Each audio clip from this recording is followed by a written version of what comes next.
Hello दोस्तों, नमस्कार। आज हम बात करेंगे कैसे एक नागरिक की जिम्मेदारी 100 गुना ज़्यादा बढ़ जाती है जब वो किसी विदेशी धरती पे होता है। जब हम हिंदुस्तान में होते हैं तो हम आपस में एक दूसरे को जानते हैं राज्य से। और आप उत्तराखंड से, आप बम्बई से, आप दिल्ली से, आप कलकत्ता से हैं, और जाति से या अच्छा आप रतूड़ी हैं, आप ये हैं, आप वो हैं, और धर्म से बला बला। लेकिन जैसे ही हम पहली उड़ान भरते हैं किसी दूसरी धरती पे, हमारी जो ये आइडेंटिटी होती है, जाति, धर्म, राज्य, ये खत्म हो जाता है और हम बन जाते अपने आप में पूरा एक हिंदुस्तान। हर एक नागरिक, चाहे हो किसी भी पोजीशन पे, किसी भी देश में काम करने जा रहा होगा, डेफिनेटली उसके पास जिस काम के लिए वो जा रहा है उसकी दक्षता हासिल होगी। ये बहुत नेसेसरी है, एक रिक्वायरमेंट है किसी भी देश की। आपको उसमें महारत हासिल होनी चाहिए, चाहे आप आईटी में हैं, चाहे आप योगा टीचर हैं, चाहे आप होटल में किचन में हैं, चाहे आप सर्विस में हैं, और जिस भी फील्ड में हैं आप, या बिजनेस कर रहे हैं आप, या नौकरी कर रहे हैं, उसकी दक्षता आपके पास हासिल होनी चाहिए। लेकिन इसके अलावा एक ऐसी रिक्वायरमेंट होती है जिसमें हर नागरिक की जिम्मेदारी 100 गुना ज़्यादा हो जाती है। न तो किसी इंटरव्यू में पूछी जाती है, ना ही किसी देश में। वो होती है आपकी अपनी जिम्मेदारी। आप जब आप विदेशी धरती पे होते हैं तो आपको कोई भी जाति, धर्म, राज्य के नाम से नहीं जानेगा। अगर मैं हिंदुस्तानी हूँ, अगर मैं किसी भी देश में जाता हूँ तो लोग शक्ल देख के पहचान जाते हैं, अच्छा आप हिंदुस्तान से हैं, आप इंडिया से हैं। तो इसका मतलब हुआ कि मैं अपने आप में एक इंडिया को रिप्रेजेंट करता हूँ। और हर एक नागरिक, हम कोशिश करते हैं जब भी हम किसी एम्प्लॉय को हायर करते हैं, चाहे वो किसी भी पोजीशन पे है, वेटर में है, शेफ में है, मास्टर शेफ में है, जो भी पोजीशन है, हम कोशिश करते हैं उससे बात करते हैं और उसको समझाते हैं कि भाई जो आपकी आइडेंटिटी है जो इंडिया में थी वो खत्म। अब आप अपने आप में एक भारत को रिप्रेजेंट कर रहे हैं।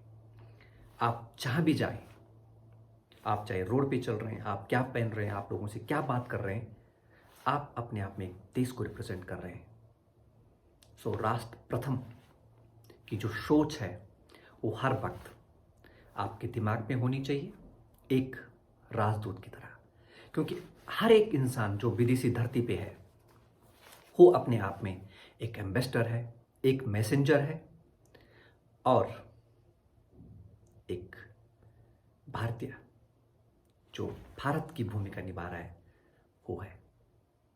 तो हमेशा सोच इस लेवल की रखनी चाहिए, इस उच्च कोटि की सोच रखनी चाहिए, ताकि जब भी आप जो भी काम करें, जो भी आप शब्द बोलें, शब्दों का चयन करें, उसमें वो सोच झलके,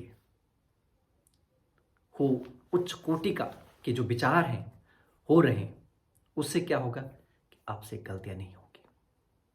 शुरू में जब मैं आया तो मुझे लगा अच्छा, हम तो, मैं एज ए वेटर आया था तो मुझे लगा चलो ये जो वेटर का तो काम आता ही है। तो इस बात का बिल्कुल भी एहसास नहीं था। जब यहाँ पर आया तो कुछ सालों बाद रियलाइज़ हुआ कि नहीं, हर एक इंसान जो किसी भी देश का हो, वो अगर विदेशी धरती पे है वो तो उस देश को रिप्रेजेंट कर रहा है। अगर मैं गलत कर रहा हूँ तो लोगों की नज़र में एक भारत गलत कर रहा है, अगर मैं अच्छा कर रहा हूँ तो वो भी लोगों की नज़र में। तो हम कोशिश करते हैं जो ये वो हमारा सामाजिक दायित्व हो, देश के कानून के पालन का दायित्व हो, चाहे वो कंट्रीब्यूशन का दायित्व हो, हम लोग कोशिश करते हैं, चाहे वो टैक्स में हो, चाहे वो चैरिटी इवेंट हो, चाहे जो भी, जहाँ भी हम लोग जाते हैं, कोशिश करते हैं कि हम अपने देश की एक बहुत अच्छी छवि के सामने रखें।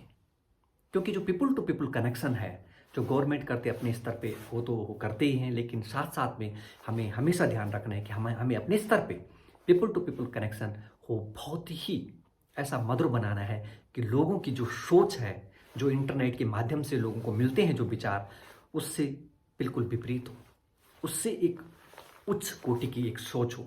जब मैं इस सियान सिटी में आया कुछ साल पहले, लगभग 10 साल पहले, तो काफ़ी लोगों से मेरी मुलाकात हुई। तो मुझे कोई यहाँ पर जानता नहीं था, तो मुझे लगा कि इंडिया के प्रति लोगों की जो जो सोच है वो जैसा हमारा हिंदुस्तान है ऐसी है नहीं। तो शायद उनको इंटरनेट के माध्यम से किसी से सुन के ये जो एक सोच बनती है दिमाग में, शायद वही होगी।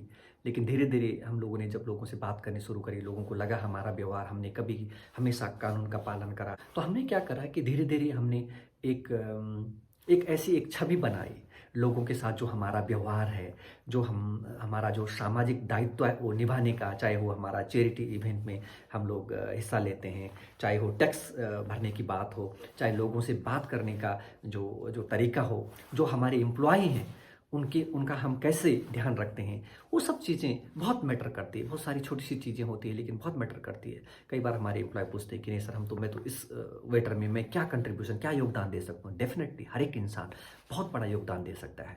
उदाहरण के तौर पे आप कहीं जा रहे हैं, रोड पे आपने एक बोतल पानी की ली और आप पानी खत्म हो गया, तो आप देख रहे हैं यार यहाँ तो कहीं डस्टबिन नहीं, और आपने रोड पे फेंक दिया और किसी ने देख लिया, तो उसके दिमाग में क्या गया, अच्छा हिंदुस्तानी ऐसे होते हैं, है कि नहीं।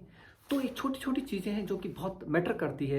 या आप किसी से बात कर रहे हैं, जैसे आपने किसी दोस्तों ने आपको बुला दिया अपने घर पे कि भाई चलो या बाहर अ, सारे लोग मिलके खाना खा रहे हैं और आप इंडिया की तरफ से हैं, बाकी अलग अलग देशों की तरफ से हैं, और बातचीत हुई और उन्होंने हिंदुस्तान के बारे में आपसे पूछा, तो जो उन्होंने आपके माध्यम से सुना, वो उस पर पूरा विश्वास करेंगे, न कि इंटरनेट पे।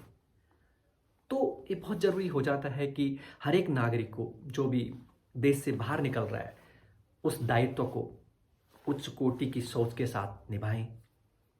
और ज़्यादा से ज़्यादा कोशिश ये होनी चाहिए कि जब भी हम लोग अपने देश से बाहर निकलते हैं, जिस जिस काम में हमें दक्षता हासिल है, उसके अलावा अपने देश के बारे में ज़्यादा से ज़्यादा जानकारी रखें, अपने जो पर्यटक स्थल हैं उनके बारे में जानकारी रखें, अपने खाने के बारे में जानकारी रखें, अपने संस्कृति के बारे में, हमारी जो सनातन संस्कृति उसके बारे में जानकारी रखें, ताकि जब भी कोई आपसे कुछ सवाल पूछे तो आपके पास एक सटीक जवाब हो। और हमेशा कोशिश कीजिए कि अपनी संस्कृति को आगे बढ़ाने में अपना योगदान दें। ये सिर्फ एक हमारे भारतीय राजदूत का काम नहीं है। हम अपने आप में, हर एक इंसान जो विदेशी धरती पे, वो एक राजदूत की भूमिका निभा रहा है, और उस भूमिका को अपने दिल से और बहुत उच्च विचारों के साथ में आगे बढ़ाएं और उसको निभाएं। एंड मैं आखिरी में यही कहूँगा, राष्ट्र प्रथम। जय हिंद एंड जय उत्तराखंड।